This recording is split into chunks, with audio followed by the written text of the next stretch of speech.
Hello, everyone. Welcome to today's game summaries for the last day in January already. Amazing. A lot to talk about today, so let's jump right into this, okay? Because there's a couple of things that I want to spend a little bit of time on because we need to. All right, the first thing, there we go. Second straight loss by the Binghamton Black Bears. That hasn't happened in almost 2 years, this 2 seasons.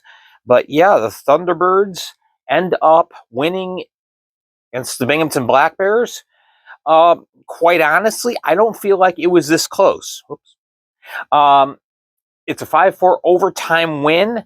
Thunderbirds had this game in hand for a little while. It was 4-2 in the third period. I thought at that point, that's it. The game's over. And Binghamton storms back. It's a couple of late goals. CJ Stubbs on a redirect. And then also it's Yvonne Bondarenko scoring with the extra attacker. 19:06 in the third period. It's 4-4. And in the third, or in the overtime period, this is a biggie. And this is one of the things I want to talk about. Okay, you're about 2.5 minutes in. Gavin Yates is called for a penalty. Now, he was called for the wrong penalty. There was no high stick. A hold? Yeah. When you are in contact with a player and you get your arm out and extended and loose, the referees are going to call that every time. It's a textbook hold. All right, so Yates goes to the box. I saw a lot of Binghamton fans saying they thought that was a soft call for overtime.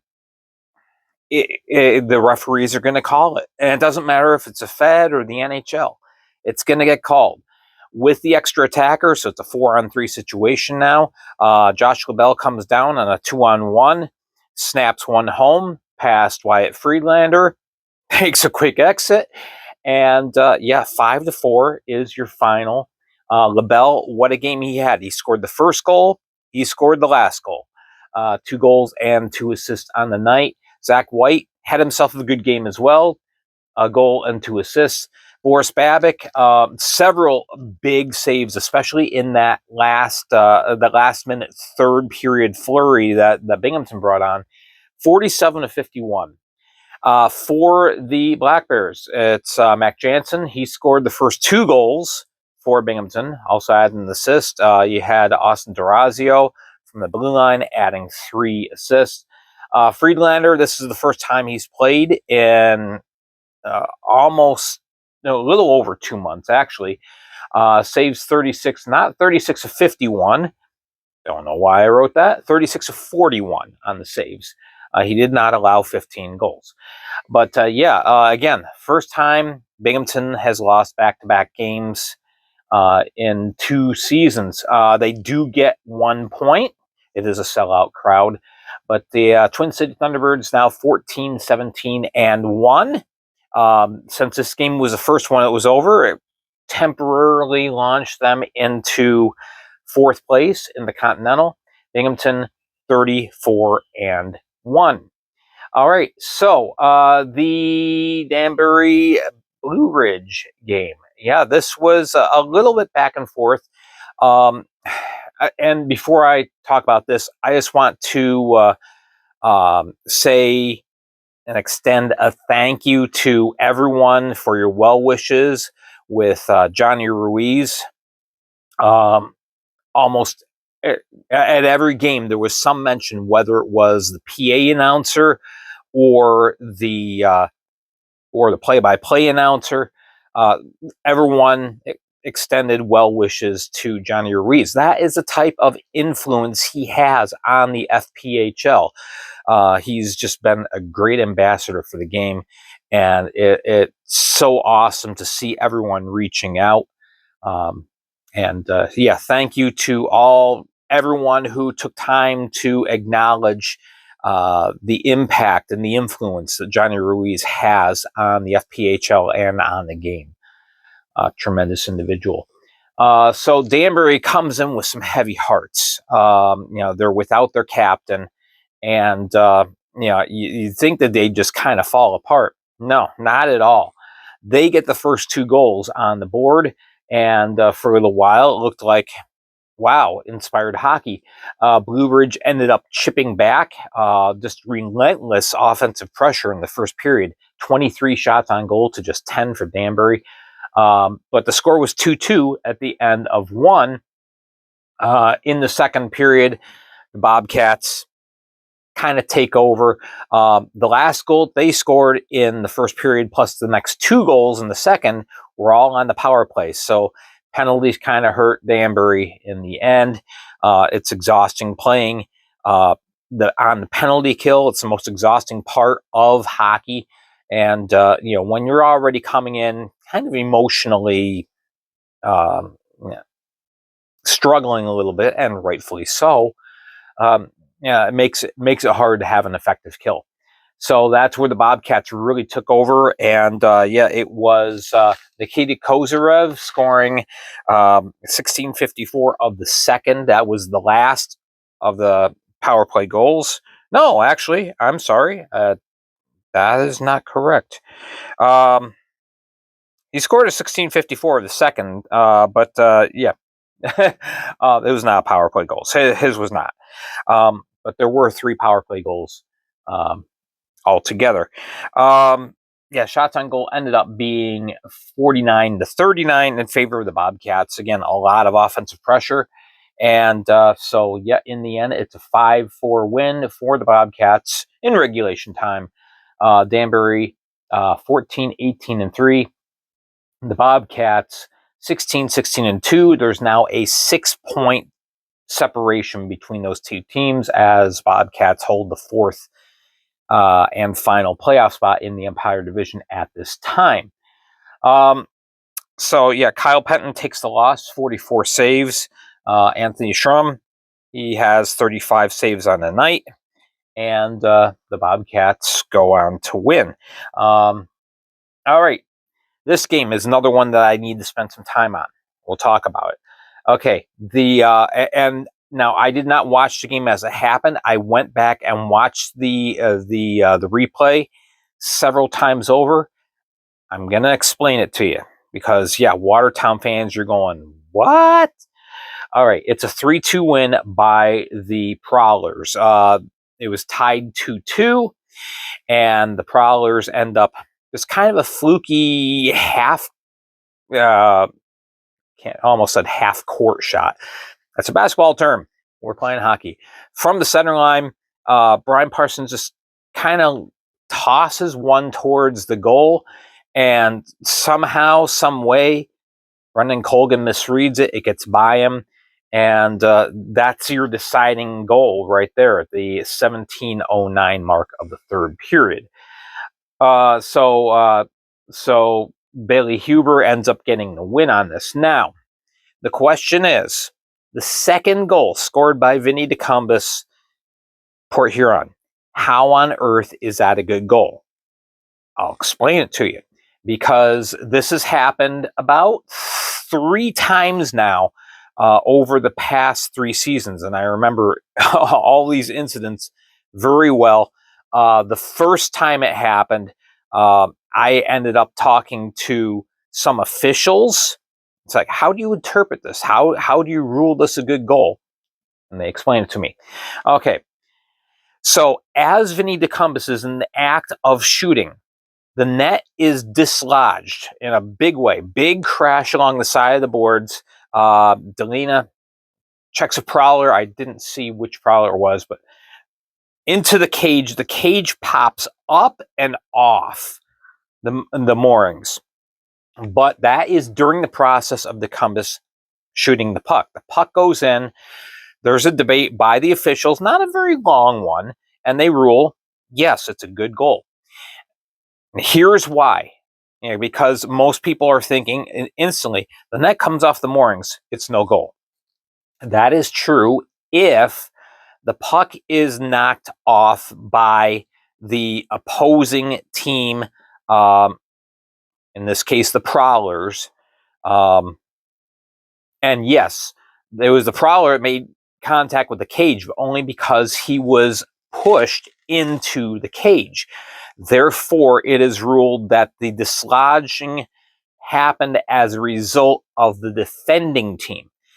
If that happens, if there is a shot simultaneously with the net becoming dislodged, it is ruled, and the officials say, if the net was there, the puck would have gone in. You know, it beat Colgan, then it's a good goal. And this is the case. It was ruled that the that came off the moorings as a result of Watertown, the defending team. It seems kind of convoluted, but again, I've seen this in the Fed now. Like, this is the third time I've seen that in the FPHL over the last few years, and this is how officials explained it to me. I went and talked to officials. So, yeah, Watertown, you're going to say that sucks. I understand, but it's how the rule is interpreted. You can go to the NHL rule book, and there is some details about this kind of a scenario. So that's why DeCumbus's goal was allowed and ruled a good goal. So, yeah, Prowlers, they get a couple of lucky breaks, and they end up winning. 21-12-0 is their record now. The Wolves fall to 11-19-4. Yeah, and again, initially I didn't see it. I got messages saying, please look at this goal. Tell me, how is this ruled a good goal? That's how. All right, on we go. The Biloxi Breakers and the Columbus River Dragons.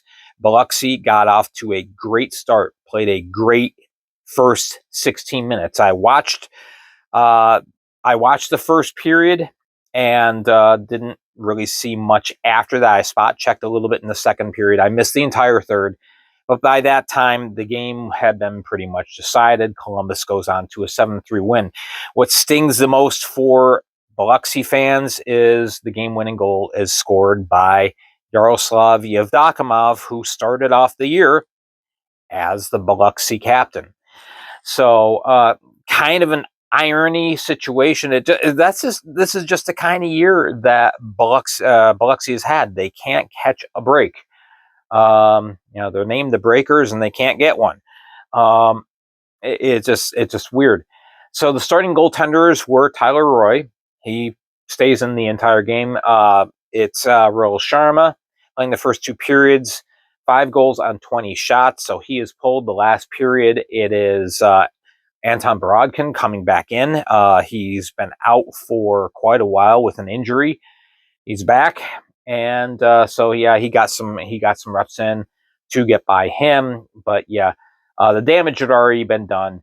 But yes, especially that goal by Yevdokimov, that just kind of really hurt. You had 4 assists in this game by Kyle Moore, incredible. 2 goals as well by Justin Samaro. So yeah. The River Dragons go on to a 20-11-3 record. Biloxi falls to 6-25-1. Yeah, so Biloxi ends up outshooting the River Dragons mainly on account of that first 16 minutes. They took a 2-1 lead, and everything was looking kind of nice for Biloxi, and then Columbus just stormed back in a big way. All right, so we go with that game. This was probably the most exciting game of the night.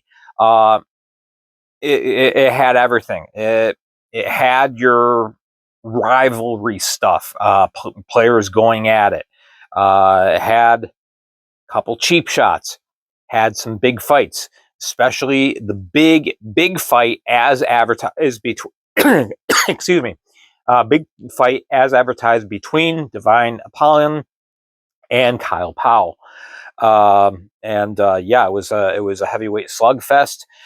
Everybody kind of expected that was going to happen. It did. And at that point, that was in the first period. There was 4 minutes left in the first period. That was kind of the thing that everyone really wanted to see. Besides Athens win, because of course this was being played in Athens. And that part didn't happen. Yeah, Parker freaking Rutherford. Wow, what a start he has had since coming on with the team. He has just lit it up, and everyone now knows who Parker Rutherford is.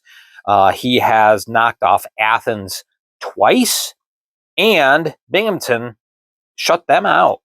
So, yeah, suffered one loss in between. And that was a game that kind of got away from PD. But yeah, so it's incredible. Athens was just plain out goalied. All right, it was incredible. Carter McPhail did not play poorly. It's just yeah, somehow, some way, PD got the puck in the net.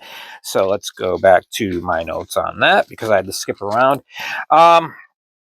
All right, so yeah, in the first period, no scoring. In the second, it's Patrick Marcinkiewicz scoring on the power play. First 3 goals of this game were scored on the power play, countered by Carter Shinkaruk. And then just 2 minutes after Shinkaruk scored, Denny Zajac scores on the power play, and it's 2-1. We're not done in the second period. Awesome goal by Philip Virgili. And so ties it up.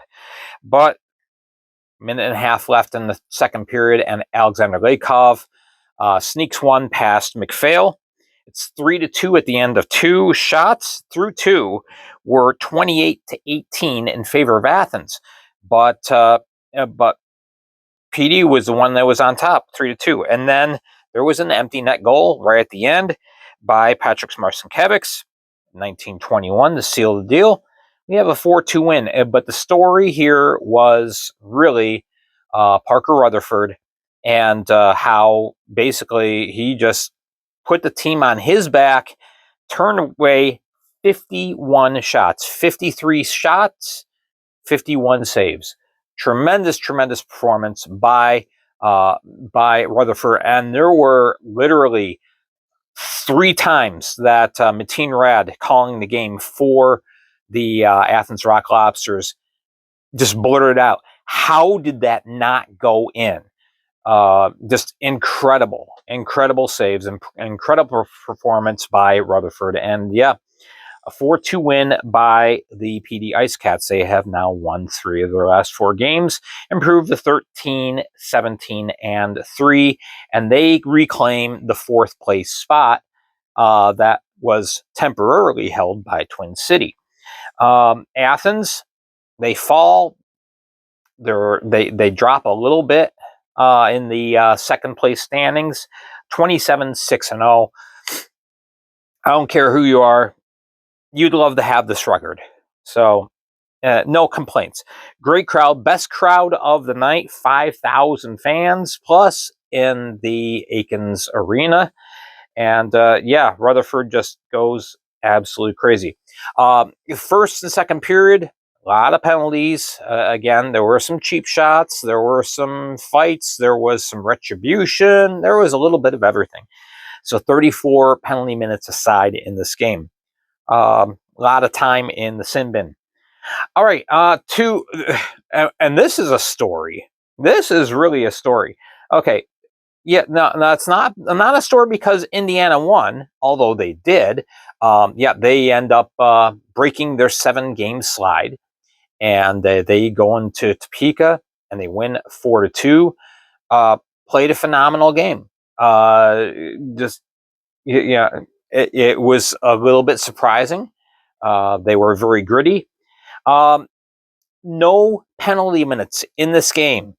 This is only the second time in FPHL history we have gone through an entire contest with no penalty minutes. We've had a couple where there's been only like 2 minutes or 4 minutes called for the entire game. This one, nothing was called. Should there have been some stuff called? Maybe. But I don't think there was anything egregious. I don't think there were no cheap shots in this game. There was no shenanigans. The 2 teams just came in and played. Now the weather was kind of poor. So if you watch this game and you say the attendance 3471, how could that be? It's tickets sold. Remember, there's season tickets holders that didn't show because of the weather, stuff like that. A lot of empty seats, but the paid crowd is 3471, and that's just the way it is. Just as in Binghamton, it was a sellout, but there were quite a few empty seats. It happens. Tickets sold. Always tickets sold. That's how attendance is measured. All right. So Indiana, they play a phenomenal game. They get goals from... I'm on the wrong page. They get goals from Richard Colarusso. He was the first to score. That made it 1-0. Aladar Nerland scores for Topeka early in the second to even things up. That's Noah Hiplet-Smith scoring for the Sentinels just a minute 20 later. No, I'm sorry. 21 minutes and 20 seconds later, because it was next period, is Juwan Davis scoring. I just look at the timestamp and it's like, oh yeah, that's right. That was different periods. So it's 3-1. Trevor Graspy makes it close towards the end with the extra attacker. He scores with 16 seconds left. It's 3-2, but Indiana scores with 1 second left. Pavlov scores into the empty net, literally 1959, and it's a 4-2 win. Indiana, 25 shots on goal. Topeka, 32. And again, yeah, we don't see this. Again, second time in Fed history, 16 years, there's been a game with no penalty minutes. Again, you probably could have had 3 or 4 calls through the game. It was a clean game, so I don't think anybody's complaining. The referees wanted to keep the game moving. There was nothing egregious, so no reason to raise the arm and send somebody to the box. It's okay, guys, let's just play this game and get it done. And get it done they did. So Indiana, 7-20-4. Looks like I kind of sort of erased it. That is a 20. And then Topeka falls to 19-12-0. Lost some ground to the Prowlers for that second place spot, but they're solidly in third. All right, finally we get to down here. And there's not a whole lot I can say about this. It's just a mismatch. You have a team that's on an absolute roll, winning 18 games in a row now, just going out, doing what they have to do. Baton Rouge has never had a problem scoring this year. They've always struggled on offense. And so second time in 2 weeks, they get shut out. And Monroe goes on to a 4-0 win.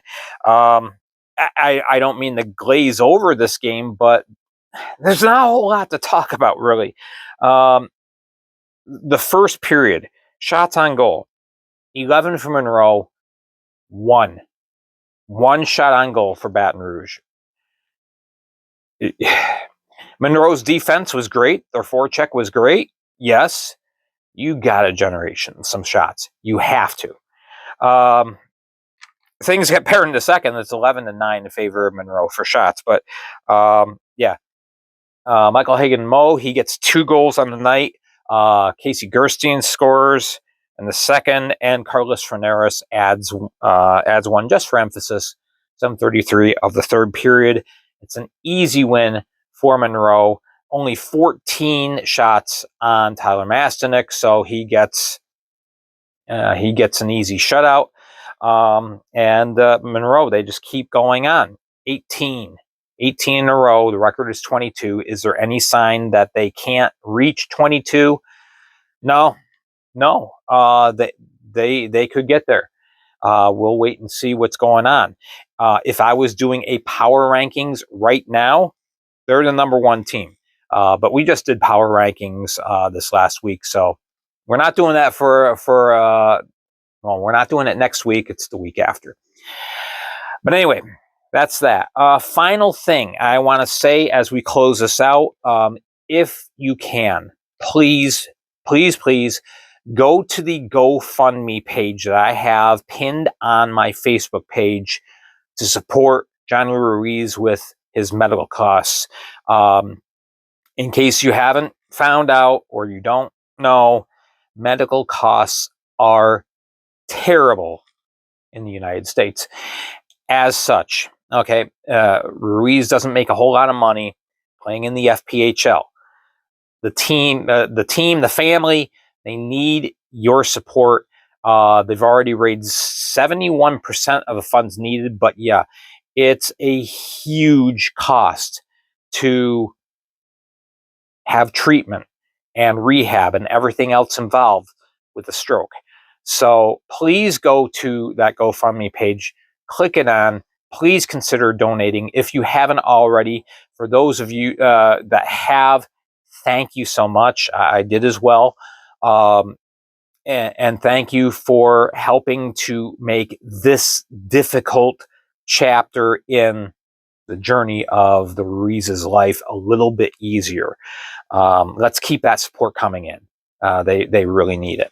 All right, I've gone on pretty long, so we're going to cut this. Thank you so much for watching. Don't forget, we'll be here tomorrow with another game recaps. And also, make sure to check out my Facebook page, my WordPress page as well. Appreciate that. And in the meantime, we will see you guys again tomorrow. Don't forget, there's another Fed Flash Face-Off coming this upcoming Thursday. I've already got a lot of things planned to make the second edition a lot better than the first one was. So please check it out. You're going to want to check it out. All right, I'm Gary Ryan for the Fed League Flash. Have yourself a great weekend.